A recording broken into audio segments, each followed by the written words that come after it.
Every day was like father's day या फिर daughter's day, कहिए, कुछ फ़र्क नहीं पड़ता। आपको देखते हैं ना मैम, तो आपके पिताजी की याद आती है। तो जब कोई इस तरह मुझे अपने पिताजी से कंपेयर करता है ना, अच्छा लगता है। गुलाम अली की गज़ल्स वो सुनते थे। नमस्कार, दिस इज़ मी सुमुखी पेंट से। You all are watching bazooka TV. Ma'am, father's day जब आता था तो आप किस तरह से फादर्स डे आप सेलिब्रेट करते थे अपने पापा के साथ? मैं अपने पिताजी की फेवरेट डॉटर हूँ। My father is no more. Father's day कभी अलग से हमने सेलिब्रेट नहीं किया, क्योंकि मैं अपने पिताजी की फेवरेट थी। तो every day was like father's day या फिर डॉटर्स डे, कहिए, कुछ फ़र्क नहीं पड़ता। We had a special bond. और याद आती है उनको गुजरे अभी 7 साल हो गए हैं। बट इतना ही कहूँगी कि आज मैं जो भी हूँ, मेरी जो पर्सनैलिटी है, it is all thanks to my dad. He made me realise कि आपको अपनी पर्सनैलिटी खुद डेवलप करनी पड़ती है। आप जब जन्म लेते हैं तो कुछ चीज़ें भगवान आपको देता है।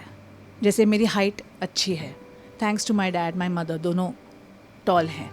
पर उस हाइट का हम क्या करते हैं आगे, वो बहुत इम्पॉर्टेंट है। अगर मैं ऐसे खड़ी रहूँगी तो वो हाइट का कुछ मतलब नहीं बनता। तो you have to stand straight, you have to walk properly. लोगों की आंखों में आंखें देकर बात करनी है। मतलब सिर्फ ग्रीन आई से नहीं होता, वो ग्रीन आइज़ में कॉन्फिडेंस दिखना चाहिए। तो वो कैसे दिखेगा, ये छोटी छोटी चीज़ें मेरे पिताजी ने मुझे सिखाई थी। So I am always indebted to him. Father's day and my father has always been special to me. Ma'am, कोई मेमोरी शेयर करना चाहेंगे आप जब बचपन में थे या जब भी अपने पापा के साथ थे? कोई मेमोरी शेयर करना चाहेंगे या आपके पापा जब आपको पहली बार स्कूल ले गए हों? कोई मेमोरी, कोई? ओके, मैं there is no specific memory, पर जैसा मैंने अभी मेंशन किया, मेरे पिताजी ने जैसे कहा था कि अपनी पर्सनालिटी खुद डेवलप करनी पड़ती है। So he was always a support for मी।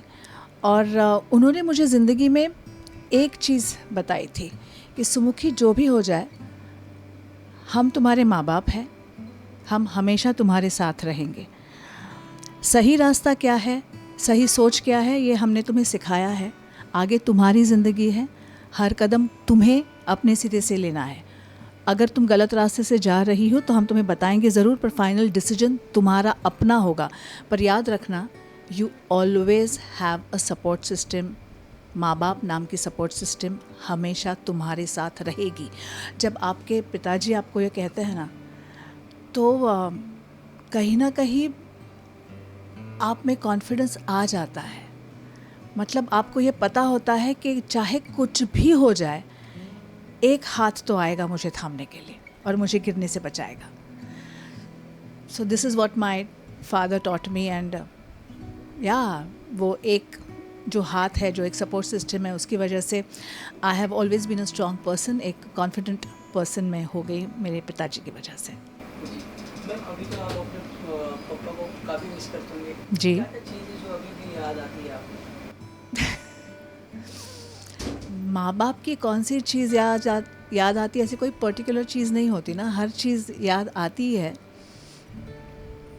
पर हाँ, मतलब मुझे तो मेरे पिताजी हमेशा याद आते हैं, पर लोग मुझे हमेशा कहते हैं कि I am a dog lover, thanks to my dad.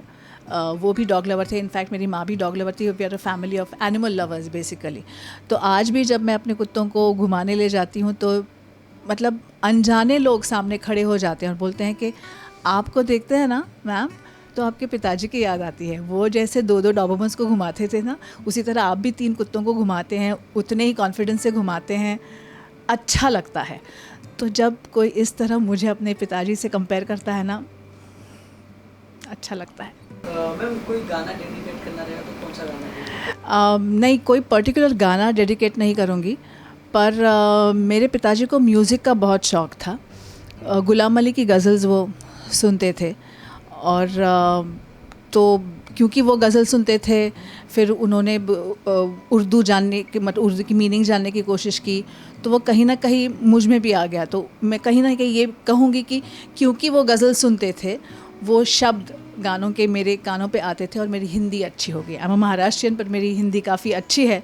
सो कहीं ना कहीं it is thanks to my dad listening to Ghulam Ali's ghazals.